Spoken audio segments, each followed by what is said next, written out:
Hello नमस्कार। हम लोग पिछले वीडियो में जो है मेंडेलियन जेनेटिक डिसऑर्डर के बारे में चर्चा किए थे और अब हम लोग क्रोमोसोमल जेनेटिक्स डिसऑर्डर गुणसूत्रीय आनुवंशिक विकार इसको समझेंगे। जो इससे क्या क्या प्रॉब्लम आता है, पहला इसमें देखेंगे गुणसूत्रीय आनुवंशिक विकार में जो संख्या में अनियमितता होने पर कौन कौन सा प्रॉब्लम आएगा।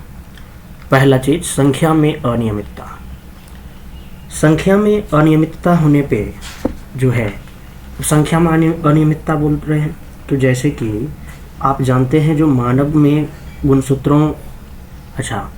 मानव गुणसूत्रीय आनुवंशिक विकार, ये मानव को लेकर के हम लोग बात करेंगे, ठीक है। तो जब कोई शरीर के अनेक लक्षणों को प्रभावित करता है तो ऐसे रोग को सिंड्रोम कहते हैं, ये आप याद रखिएगा। अब मैं ये कहना चाह रहा हूँ कि जैसा कि हम जानते हैं कि मानव की प्रत्येक कोशिका में 23 जोड़े क्या होते हैं, 23 करके, यानी 23 जोड़े क्रोमोसोम होते हैं, जिसमें कि आपको मैंने बताया हूँ जो 22 जो है ऑटोसोमल होते हैं और 1 जो होते हैं सेक्स हार्मोन होते हैं। तो कभी कभी होता क्या है ना, जो उत्परिवर्तन के कारण इन गुणसूत्रों की संख्या में परिवर्तन हो जाता है। अब जैसे कि देखिए, नियमित संख्या जो है गुणसूत्रों की वो है 46, लेकिन अगर इससे कम हो जाता है, न्यून सूत्रता बोलते हैं उसको, एनियोप्लाइडी, ठीक है। और वहीं कहीं कहीं ज़्यादा भी देखा गया है तो उसको बोलते हैं अधिसूत्रता, पॉलीप्लाइडी। ये आप देखे होंगे। तो इसमें होता क्या है, जो 44 तो रहता ही है और XX स्त्री होता है इसमें, तो XX आने से अगर ये दोनों आएगा सेक्स हार्मोन, सेक्स क्रोमोसोम जो है ये XX, तो 44 तो ये हो गया, 45-46। तो इसमें होता क्या है ना, जो ये आने से ही अंडाशय या गर्भाशय बनता है सेक्स हार्मोन। और पुरुष में वहीं देखिएगा तो 44 + XY होता है, तो पुरुष में ये XY क्रोमोसोम होने से ही वृषण का निर्माण रहता है। अगर कम होगा तो फिर सेक्स हार्मोन पे ही इफेक्ट आ रहा है। और अधिसूत्रता भी होता है तो वहाँ भी प्रॉब्लम आता है। किस पे भाई? सेक्स हार्मोन को लेकर। तो हम लोग देखते हैं उन चीज़ों को। लिंग गुणसूत्रों की संख्या में अगर परिवर्तन होता है तो आपको मैंने अभी बताया जो 2 तरह से, पॉलीप्लाइडी इसमें अधिकता की बात आता है और एनियोप्लाइडी इसमें कम की बात आता है। तो कम की बात आएगा तो उसे हम लोग टर्नर सिंड्रोम बोलेंगे। क्या बोलेंगे? Turner syndrome. और पॉलीप्लाइडी जो है इसको क्लाइनफेल्टर सिंड्रोम बोलेंगे, क्लाइनफेल्टर सिंड्रोम। अब देखिए 44 + XXY हो गया तो स्त्रियोचित लैंगिक लक्षणों वाले पुरुष हो जाते हैं। ये XX तो है ही, लेकिन ये XY भी आ रहा है तो ये स्त्रियोचित लैंगिक लक्षण वाले पुरुष हो गया। वहीं 44 + X है तो इसमें क्या है, टोटल 45 ही है, लेकिन मनुष्य में होना कितना चाहिए? 46। तो इसमें ओवरीज तथा यूटेरस इत्यादि का अवशेषी विकास हो जाता है, ठीक है। अब संतान उत्पत्ति में ये दोनों जो हैं, यानी क्लाइनफेल्टर सिंड्रोम और टर्नर सिंड्रोम से ग्रस्त व्यक्ति जो हैं, यानी क्रोमोसोम ज़्यादा और कम दोनों की बात करते हैं, तो संतान उत्पत्ति में सक्षम नहीं है। ये दोनों में से कोई नहीं। इतना क्लियर।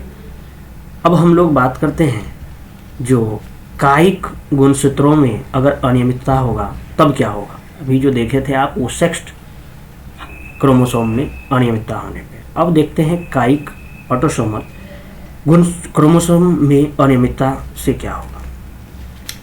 अब होता क्या है ना, जो आप लोग जानते हैं जो कितना 23 जोड़े क्रोमोसोम होते हैं मनुष्य में, और ये जो है सेक्स हार्मोन होते हैं। तो अब मैं बात ये कर रहा हूँ, जो ये जो आप देख रहे हैं तो 1, 2 से लेकर के 12, 13 और ... कहाँ तक जाएगा ये? 21 हो गया, 22 हो गया और 23 हो गया। तो आप जानते हैं जी ये 22 जो है ना ऑटोसोम्स है, 22 जो है ऑटोसोम्स हार्मोन है। तो इसमें क्या होता है ना, जो इसमें जेनेटिक डिसऑर्डर, इसमें क्या होता है, जो trisomy of 13 chromosome, trisomy of 13 chromosome होना चाहिए, 2 क्रोमोजोम, लेकिन वहाँ पे 3 क्रोमोजोम हो जाते हैं। किस में भाई? 13वें नंबर पे। तो फिर तो बढ़ जाएगा तो आप जान रहे 45 2 47 हो जाएगा। तो यानी 13वें क्रोमोजोम में 13वें गुणसूत्र की एकाधी सूत्रता, एक क्रोमोजोम अगर बढ़ जा रहा है 13वें गुणसूत्र में, तो वहाँ उसे बोलेंगे पटाउ सिंड्रोम। ठीक है। इसमें क्या होता है लक्षण होता है कटा हुआ ऊपरी होंठ, तालू में दरारें आ जाती है, अवरुद्ध शारीरिक विकास होता है, और एस्टेराइल नाम सुने होंगे, यानी एस्टेराइल जो है ये मेल में होता है और बांझपन फीमेल, ये भी आप सुने ही होंगे, देखे भी होंगे। तो ये मेनली ये होता क्या क्यों है? तो 13वें गुणसूत्र में एकाधी सूत्रता की वजह से, यानी ट्राइसोमी ऑफ 13 क्रोमोजोम। ठीक है। ये तो 13 क्रोमोजोम में एक एक्स्ट्रा क्रोमोजोम जो आ जाता है, तो वो हो गया आपको पटाउ सिंड्रोम। अब नेक्स्ट देखते हैं पटाउ सिंड्रोम के बाद नेक्स्ट जो प्रॉब्लम आता है, जो ये तो ऑटोसोमल है, 1 2 मान लीजिए इसको दे देता हूँ 12 13, इसको देता हूँ 21 22 23। तो 23 वाला तो सेक्स क्रोमोजोम होता है, ये तो आपको मालूम ही है। अब यहाँ से यहाँ तक ये जो है ऑटोसोमस है। इसमें क्या प्रॉब्लम आया ना, जो ट्राइसोमी ऑफ 21 क्रोमोजोम, यानी 21वें गुणसूत्र की एकाधी सूत्रता हो जाता है। यहाँ बढ़ने की ही बात है हर जगह। तो अगर 21वें गुणसूत्र में अगर एकाधी सूत्रता होता है तो उसको बोलते हैं डाउन सिंड्रोम। इसको मंगोलाइट या एडियोसी प्रकार के होते हैं। जैसे कि आप देखे होंगे उधर अपने नॉर्थ ईस्ट में कुछ चीज़ें जो है चेंज रहता है मनुष्यों में। तो हालांकि उसमें सारी चीज़ करने की ये सेक्स क्रोमोजोम सही रहता है तो करते भी हैं।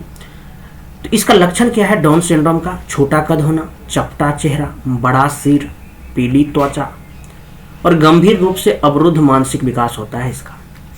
ठीक है। इसका डाउन सिंड्रोम से पीड़ित व्यक्ति को संतान उत्पन्न करने में सक्षम नहीं होता है, ये भी डाउन सिंड्रोम है। ठीक है। तो आपने देख लिया क्या अभी तक ने आपने ये देखा जो पटाउ सिंड्रोम के बारे में। पटाउ सिंड्रोम का 13वें गुणसूत्र की एकाधी सूत्रता से, और डाउन सिंड्रोम जो है 21वें गुणसूत्र की एकाधी सूत्रता से होता है। ये तो बात हो गई मतलब संख्या में परिवर्तन से। अब हम लोग बात करते हैं संरचना में दोष होने पे क्या। इसमें होता क्या है ना, संरचना में दोष होने से 2 सिंड्रोम होता है। 2 सिंड्रोम कैट क्राई सिंड्रोम या क्राइडू-चैट सिंड्रोम भी बोलते हैं। मर्जार क्रंदन क्राइडू-चैट, वैसे इसी नाम से ज़्यादा प्रचलित है, क्राइडू-चैट।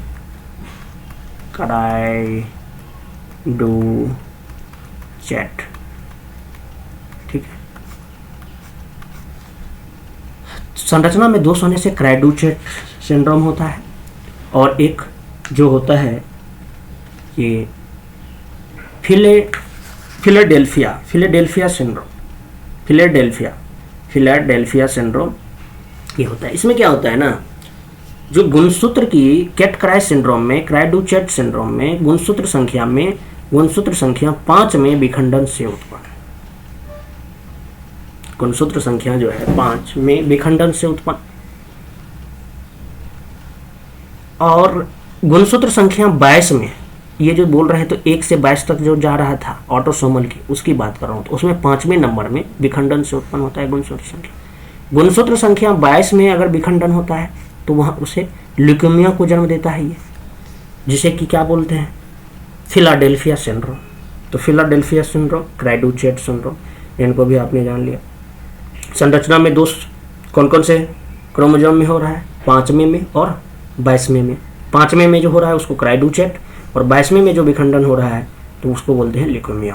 क्लियर बात यहाँ तक? तो ये हो गई आपकी मतलब अनुवांशिक विकार से संबंधित बातें। अब हम लोग जो आप बात करेंगे ऑर्गेनिक एवोल्यूशन की। ऑर्गेनिक एवोल्यूशन, इसमें जो है ना, ऑर्गेनिक एवोल्यूशन जैविक उद्विकास, जैविक उद्विकास के बारे में मैं थोड़ा सा आपसे बात करना चाहता हूँ। जो पृथ्वी पर जो पाए जाने वाले सरल और जटिल प्राणी के विकास जो है, प्रारंभ में पारिस्थितिकी एवं वातावरण के अनुसार परिवर्तन के कारण हुआ है। और एक चीज़ और भी आपको मालूम होगा, जो सजीव जगत में होने वाले जो ये परिवर्तन होते हैं आपको पारिस्थितिकी या वातावरण के अनुसार, तो उसी परिवर्तन को जो है जैव विकास बोलेंगे। और अगर इसे स्टैंडर्ड फॉर्म में बोले, जो जैव विकास की बात करें, अगर हम बायोलॉजिकल एवोल्यूशन की बात करें, बायोलॉजिकल एवोल्यूशन, बायोलॉजिकल एवोल्यूशन, तो इसमें क्या है ना, सबसे पहले जैव विकास बोलेंगे किसको, तो जीव विज्ञान की वह शाखा जिसके अंतर्गत जीवों की उत्पत्ति तथा उनके पूर्वजों का इतिहास एवं उनमें समय समय पर हुए कर्मिक बदलाव संबंधी अध्ययन किया जाता है, उसी को बायोलॉजिकल एवोल्यूशन बोलेंगे, जैव विकास। इनके बारे में बहुत सारे सिद्धांत भी आया। Lamarck, Darwin, Wallace, Hugo de bridge ने जो है जैव विकास के बारे में अपने सिद्धांत को सिद्ध करने के लिए जो है बहुत सारे श्रेणी में बांट करके सिद्धांत दिए। लेमार्कवाद, डार्विनवाद, उत्परिवर्तनवाद, इनको हम लोग देखेंगे। इससे जुड़े प्रमाण जो है वो भी मिला। प्रमाण मिला कहाँ से भाई? यौगिक कड़ियों से, योजक कड़ियों से, अवशेषी अंगों से, शारीरिकी से प्रमाण मिला है, भ्रूण विज्ञान से प्रमाण मिला है। तो इन सारे चीज़ों को हम लोग जो है मतलब बारी बारी से देखने का प्रयास करेंगे। अब देखिए क्या है ऑर्गेनिक एवोल्यूशन। ऑर्गेनिक एवोल्यूशन जो है ये पृथ्वी की उत्पत्ति जो हुई है 4.8 बिलियन ईयर एगो, 4.5 बिलियन वर्ष पहले जो है पृथ्वी की उत्पत्ति हुई है। और जीवन की उत्पत्ति जो है ये 3.8 बिलियन ईयर एगो हुआ है, बिलियन साल पहले हुआ है। अब यहाँ पे बात ये आता है, जो अपेरॉन तथा हेल्डाने द्वारा प्रस्तुत किया गया रासायनिक संश्लेषण से जीवन की उत्पत्ति हुई है। जीवन की उत्पत्ति कैसे हुई भाई? रासायनिक संश्लेषण से जीवन की उत्पत्ति हुई है। और यह जो सिद्धांत है सर्वाधिक मान्य सिद्धांत बताया गया है।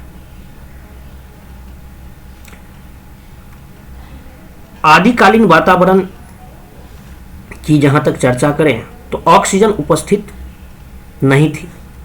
वातावरण की प्रकृति जो थी अपचायक थी। अपचायक कहने का मतलब सागरों में उपस्थित रासायनिक तत्व परस्पर जुड़ने लगे तथा जटिल यौगिकों का निर्माण हुआ। प्रथम जैव अणु के रूप में आरएनए का निर्माण हुआ।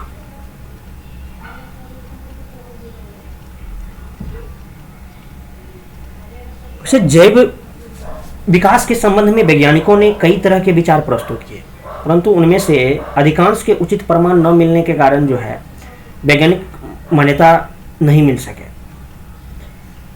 इसमें कुछ के मिले जो अपना लोग पढ़ रहे हैं, लेकिन वो भी लगता है यार ऐसे कैसे हुआ होगा, है ना। तो कैसे हुआ होगा वो तो बाद की बात, लेकिन जिसे मानते जा रहे हैं तो उसे अपने लोग को भी मानना पड़ेगा। अब यहाँ पे सरलतम, तो ये जो बात कर रहा हूँ मैं आदिकालीन वातावरण में ऑपरेंट तथा हेल्डाने द्वारा जो प्रस्तुत किया गया है रासायनिक संश्लेषण से जीवन की उत्पत्ति हुई है, तो उसने आदिकालीन वातावरण में बताया जो ऑक्सीजन उपस्थित नहीं थी, वातावरण की प्रकृति जो थी अपचायक थी। अपचायक कहने का मतलब सागरों में उपस्थित रासायनिक तत्व परस्पर जुड़ने लगे तथा जटिल यौगिकों का निर्माण हुआ, और जटिल यौगिकों का निर्माण जो हुआ तो प्रथम जैव अणु के रूप में आरएनए का निर्माण हुआ। इतना बात हम लोग जाने।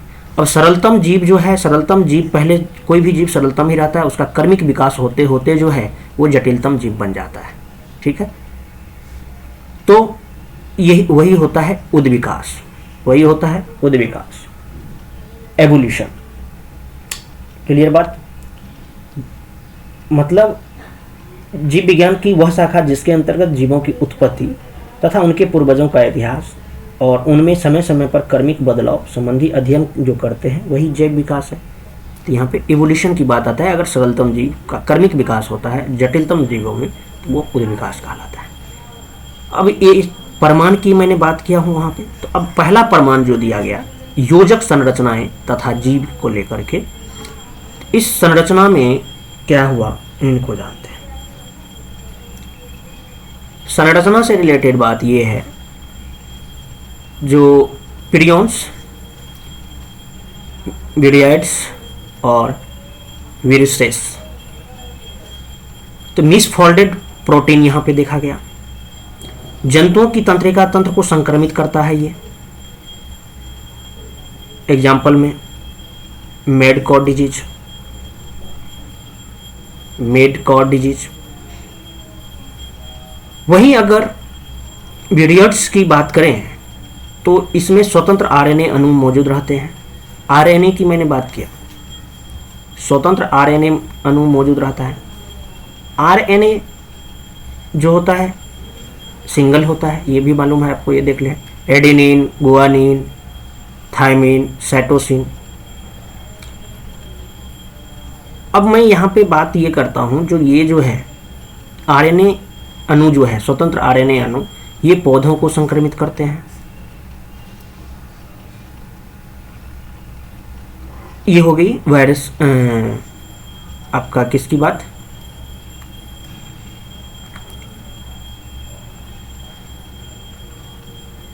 प्रियॉन्स, वेराइड्स। अब हम वायरसेस की बात करते हैं। वायरस में क्या है, वायरस में डीएनए और आरएनए दोनों रहते हैं और इन दोनों से निर्मित होती हैं कैप्सिड।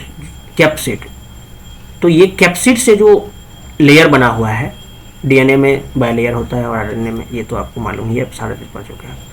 तो ये दोनों जो ये आप देख रहे हैं जो ऊपर से जो लेयर लगा हुआ है इसको बोलते हैं कैप्सिड। और ये लेयर जो है वायरस में बना जो होता है ये लेयर, उसको प्रोटीन से निर्मित होता है। ये किससे, प्रोटीन से निर्मित होता है वायरस में। अब भाई इसकी संरचना कैसी है, संरचना को लेकर के जो है ये आरएनए है, ये लेयर बना हुआ है, ये कैप्सिड से ढका हुआ है। अब संरचना, पहला अनिवार्य भाग जो है इसमें कैप्सिड जो है 94% और न्यूक्लिक एसिड 6% मौजूद होते हैं। अनिवार्य भाग यानी ये रहेगा ही रहेगा। अब वैकल्पिक भाग, आप जानते हैं कोई फॉर्म अगर भेजना है आपको वैसे भी दे सकते हैं और उसको लिफाफा में बंद करके भी भेज रहे हैं। तो वैकल्पिक भाग जो है एनवेलप है। तो ये जो आप देख रहे हैं ना, ये जो यही है एनवेलप, ठीक है, एनवेलप। अब जीवन की जो भी हैं बातें वो आपने देख रहा है, जो वो भी एक अनुमान की तरह ही ला रहे हैं। निर्जीव तथा सजीव के बीच की कड़ी बोला गया है इसे, यानी जीवित कोशिका के बाहर, किसकी बात कर रहा हूं, वायरस की। निर्जीव तथा सजीव के बीच की कड़ी बताया गया है इसको, वायरस को। जीवित कोशिका के बाहर निर्जीव और जीवित कोशिका के अंदर अगर चला जाता है तो ये सजीव हो जाता है। और ये भी आपको मैंने जब सेल थ्योरी पढ़ा रहा था तो बताया था, जो कोशिका सिद्धांत का अपवाद है क्या? विषाणु, वायरस। क्लियर बात? अगर कोई निर्जीव चीजें हैं, ठीक है, और फिर वायरस जो अगर उसमें से अगर वो वायरस सजीव में चला जाता है तो वो भी सजीव बन जाता है, ठीक है। एडॉप्शन की प्रकृति ज्यादा होता है। अब हम बात करते हैं जीव। अब जीव क्या है भाई? मेनली क्वेश्चन यहीं से आता है। युगलिना की मैं नाम करता हूं, युगलिना। युगलिना में सेल वाल नहीं पाया जाता है, क्लोरोप्लास्ट पाया जाता है। सेल वाल यानी जंतु कोशिका में सेल वाल भी नहीं होता है, और पादप कोशिका में क्लोरोप्लास्ट होता है। प्लांट सेल तथा एनिमल सेल के बीच की कड़ी है युगलिना। वहीं दूसरी बात अगर मैं रेप्टाइड की करें, सरीसृप की, तो सरीसृप में कौन कौन सा आ जाता है? घड़ियाल, मगरमच्छ, छिपकली, डायनासोर, दंतयुक्त जबड़े, चार पैर, लंबी पूंछ, ये सब रेप्टाइड मतलब विशेषताएं हैं। पक्षी जो है, पक्षी में दांतविहीन चोंच, दो पैर, पंख, छोटी पूंछ। और मान लीजिए अगर रेप्टाइड को जंतु अगर मानते हैं तो दांत युक्त चोंच क्यों आया भाई? चार पैर क्यों हो गया? पंख क्यों है? बड़ी पूंछ क्यों है? तो इसीलिए मानव जंतु ये कभी नहीं है रेप्टाइड। तो सरीसृप तथा पक्षी के मिश्रित लक्षण होते हैं। सरीसृप तथा पक्षी के मिश्रित लक्षण होते हैं। एक नेक्स्ट एग्जांपल ले रहा हूं मैं, आर्क्योप्टेरिक्स। इसको बोलते हैं सर्वपुरातन पक्षी। सर्वपुरातन पक्षी। अब इसमें होता क्या है ना, जो मतलब क्या बताया, आर्क्योप्टेरिक्स जो है सरीसृपों से पक्षी वर्ग में कन्वर्ट हुआ है, संयोजक संघ जो है। और इसमें विशेषता यह है जो सरीसृप की भांति लंबी पूंछ होता है, चोंच में दांत होता है, अग्रपादों में पंजे होते हैं। मतलब आप ना लोग इवोल्यूशन को जो देख रहे थे, जो वो क्या था, मतलब जो पहले जो था वो सरलतम जीव था, फिर उसमें जो है कर्मिक रूप से वृद्धि हुआ कुछ समय तक, उसके बाद जो है वो जटिलतम जीव में कन्वर्ट हो गया। इसी वजह से ये परिवर्तन आया है। अब जैसे मत्स्य पहले क्या रहता था? मछली जो है पहले क्या रहता है? लार्वा।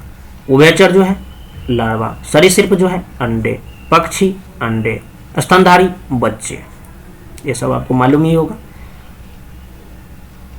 और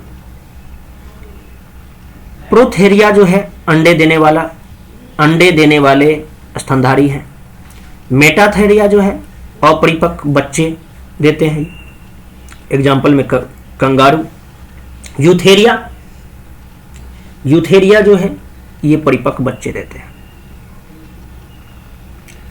ये हो गई स्तनधारी की बात। क्लियर बात? आपको ये मालूम होना चाहिए कंगारू स्तनधारी है। अब प्रोथेरिया में जो है ना, प्रोथेरिया के एग्जाम्पल में क्या आएगा भाई? क्योंकि अंडे देने वाले भी, यानी प्रोथेरिया उसको बोलेंगे जो अंडे देते हैं और स्तनधारी हैं।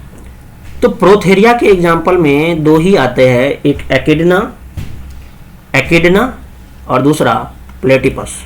एकिडना और प्लेटिपस को याद रखना है आपको, जो अंडे देने वाले जो हैं स्तनधारी हैं।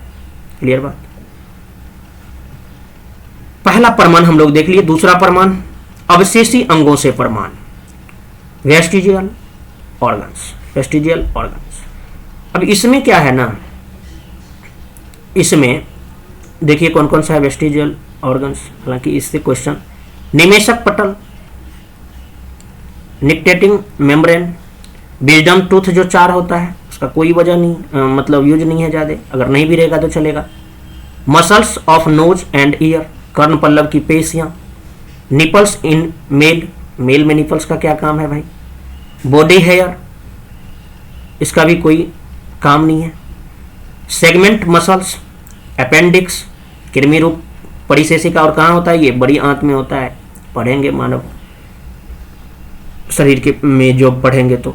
उसके बाद क्विडल वर्टेब्री, हिंड लिम्ब, बोन, इन व्हेल, ये जो है क्या है? वेस्टिजल, यानी वेस्टिजल्स ऑर्गन, ये सभी जो है ये भी बताता है अवशेषी अंगों से प्रमाण भी मिला है।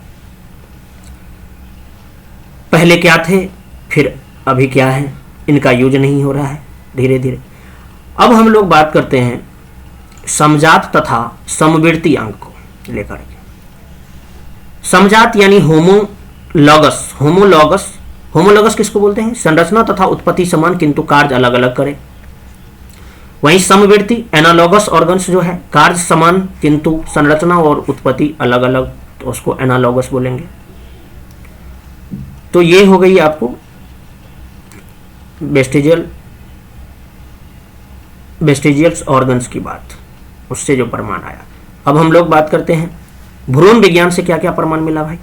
एम्ब्रायोलॉजी से, एम्ब्रायोलॉजी से पुनरावृत्ति का सिद्धांत जो है, रिकैपिटुलेशन थ्योरी, या इसको जैव अनुवांशिकी नियम बोलते हैं, बायोजेनेटिक लॉ, इसको प्रस्तुत किया था किसने भाई? अर्नेस्ट हैकल महोदय ने इसे प्रस्तुत किया था। भ्रूण विज्ञान से प्रमाण को लेकर के। अब जो है हम लोग आपको देखा थे जो 3 थ्योरी को भी देखना है। थ्योरी क्या है भाई? पहला मैं देखता हूं लेमार्कवाद को। लेमार्कवाद जो है ये फ्रांसीसी जीव वैज्ञानिक जीन बैप्टिस्टे डी लेमार्क द्वारा पहला तर्कसंगत सिद्धांत जो है जैव विकास के संदर्भ में दिया गया, और इसके अनुसार जो है ये बताया गया जो वातावरण के परिवर्तन के अनुसार जो है जीव की उत्पत्ति, अंगों का व्यवहार या अव्यवहार, जीवन काल में अर्जित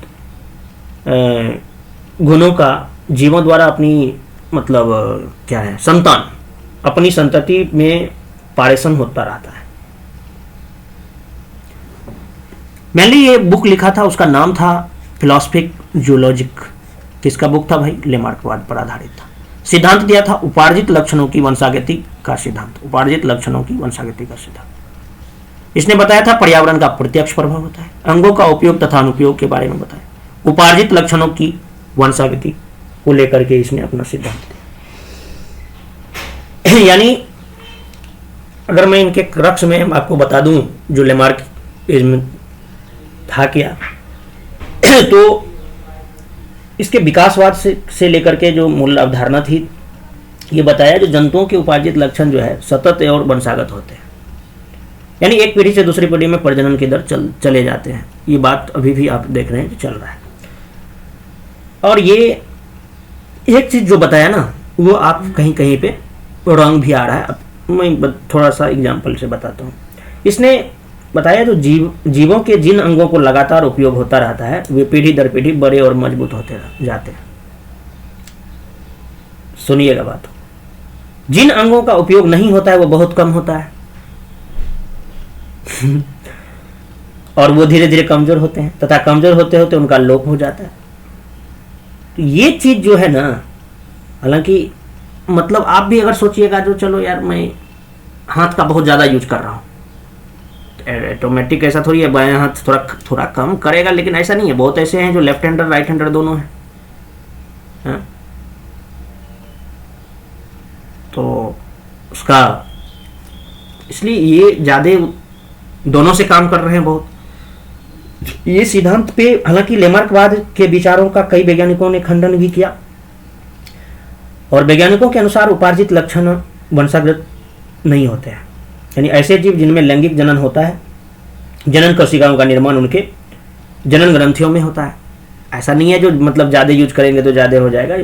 इनकी जो सिद्धांत था ना, जो जीवों को जिन अंगों को लगातार उपयोग होता रहता है वे पीढ़ी दर पीढ़ी और मजबूत होते रहते हैं, तो ये ज्यादा सक्सेसफुल नहीं रहा, लेकिन लेमार्कवाद यही था, आप ध्यान रखिएगा। दूसरा बात हम करते हैं डार्विनिज्म का, डार्विनवाद।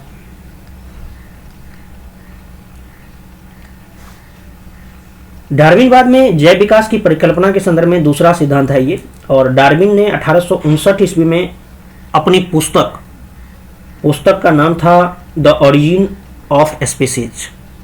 पुस्तक क्या नाम था? The origin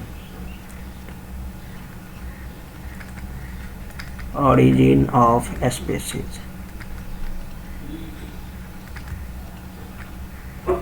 the origin of species में दिया था। और ये जो था ना, इनका एक समुद्री यात्रा के अनुभव के आधार पर इसने दिया था। इसको प्रकृति वरणवाद भी बोलते हैं। इसके सिद्धांत को प्रकृति वरणवाद, थ्योरी ऑफ नेचुरल सिलेक्शन। ठीक है। डार्विन ने माल्थस के जनसंख्या सिद्धांत तथा हर्बर्ट स्पेंसर के योग्यतम की उत्तरजीविता के सिद्धांत का प्रयोग किया था। इसने ये बताया जो संसाधन जो है ना वो एडिशन में बढ़ रहा है, 2 + 2 + 2, वहीं जनसंख्या जो है मल्टीप्लिकेशन में बढ़ रहा है। ठीक है ना। यानी जीवों में प्रजनन के द्वारा अधिक से अधिक संतान उत्पन्न करने की क्षमता होती है, और प्रत्येक जीव प्रजनन तथा भोजन के लिए आपस में स्पर्धा करते हैं, जिसे कि हम लोग जीवन संघर्ष कहा जा सकता है। और जीवन संघर्ष में सफल सदस्यों की वंशागति बढ़ने में से प्रत्येक पीढ़ी के सदस्य अपने पूर्वजों से भिन्न हो जाते हैं। तो ये मेनली जो इसका सिद्धांत का जो प्रयोग किया इन माल्थस और हर्बर्ट स्पेंसर के योग्यतम उत्तरजीविता सिद्धांत को साथ में लेकर के, तो बताया जो संसाधन जो है वो प्लस में बढ़ रहा है, लेकिन जनसंख्या जो मल्टीप्लिकेशन में बढ़ रहा है। किसने भाई? डार्विनवाद का सिद्धांत। इसमें बोल रहा है जो संतानोत्पत्ति की प्रचुर क्षमता होती है, विभिन्नताएं भी बहुत ज्यादा बढ़ रहा है, और जीवन संघर्ष यानी क्या? प्रत्येक जीव प्रजनन तथा भोजन के लिए आपस में स्पर्धा करते हैं, जिसे कि जीवन संघर्ष बोलते हैं। अब इन्होंने एक चीज का मैं यहाँ पे जिक्र जरूर करूंगा, क्योंकि डार्विनवाद की बहुत जगह आलोचना भी है। क्यों हुई भाई? क्योंकि ये बताया जो प्रकृति में कोई भी 2 जीव अगर बिल्कुल एक समान नहीं होते हैं, यानी उनमें कुछ ना कुछ असमानताएं अवश्य पाई जाती है, और जिसके परिणाम स्वरूप जो है जीवन के लिए संघर्ष शुरू हो जाता है, और इस जीवन संघर्ष में वही जीवित रहेंगे जो सबसे अधिक योग्य होंगे, वही जीवित होंगे जो सबसे अधिक योग्य होंगे। यानी इन्होंने अपने नीचे लिखा हूं मैं, योग्यतम की उत्तरजीविता का सिद्धांत दिया। प्राकृतिक चयन की बात की, प्रजातियों की उत्पत्ति की बात की। तो इनका जो है ना क्रिटिसाइज कोई भी चीज अगर कोई करता है तो जब तक उसे आलोचना न किया जाए उतना ज्यादा वो प्रसिद्ध भी नहीं होता है। तो वैज्ञानिकों ने डार्विन के लिंग चयनवाद को गलत ठहराया था, ये प्राकृतिक चयन की जो बात किया, और विकासवाद को आनुवंशिकता के आधार पर नहीं समझाया था। डार्विन ने इन चीजों को नहीं समझाया, जिसके लेकर भी बहुत हुआ। दूसरी बात जाति को लेकर यह था, जो नई जातियों की उत्पत्ति के लिए विभिन्नताएं उत्तरदायी थी, लेकिन वैज्ञानिकों के अनुसार जो है छोटी छोटी भिन्नताएं से नई जातियों की उत्पत्ति नहीं हो सकती है। ऐसा आप सोच भी सकते हो। तो ये हो गई आपको डार्विनवाद के सिद्धांत। अब हम लोग बात करते हैं म्यूटेशन थ्योरी की। म्यूटेशन थ्योरी उत्परिवर्तनवाद। अब ये उत्परिवर्तनवाद जो है, इस सिद्धांत का विकास जो है, यानी प्रस्तुतकर्ता जो था ह्यूगो डी ब्रीज ने किया था, और इसके अनुसार नई जीवों की उत्पत्ति जातीय लक्षणों में कर्मिक विकास और अस्थिरता में विभिन्नता के कारण उत्पन्न नहीं होती है, बल्कि एक बार में अस्थायी और स्पष्ट आकस्मिक परिवर्तनों के फलस्वरूप होती है। यानी आनुवांशिक संरचना में अचानक होने वाले परिवर्तन को लेकर के, अचानक यानी आकस्मिक होने वाले परिवर्तन को लेकर के इसने सिद्धांत दिया था। और जीव का वह सदस्य जिसमें पहली बार उत्परिवर्तन लक्षण दिखाई देता है, वह जो है उत्परिवर्तक बोलेंगे उसको।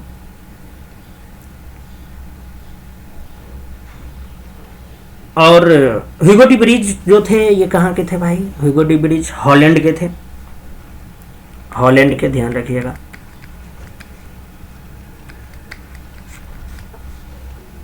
हॉलैंड के वैज्ञानिक थे और इसने क्या दिया, उत्परिवर्तनवाद और म्यूटेशन थ्योरी के प्रतिपादक रहे हैं ये। तो मुझे लग रहा है जो आप जो है मतलब जो भी आज बताया गया क्लास में आप इन्हें अच्छे से समझ गए होंगे। तो फिर मिलते हैं नेक्स्ट टॉपिक में, तब तक के लिए धन्यवाद।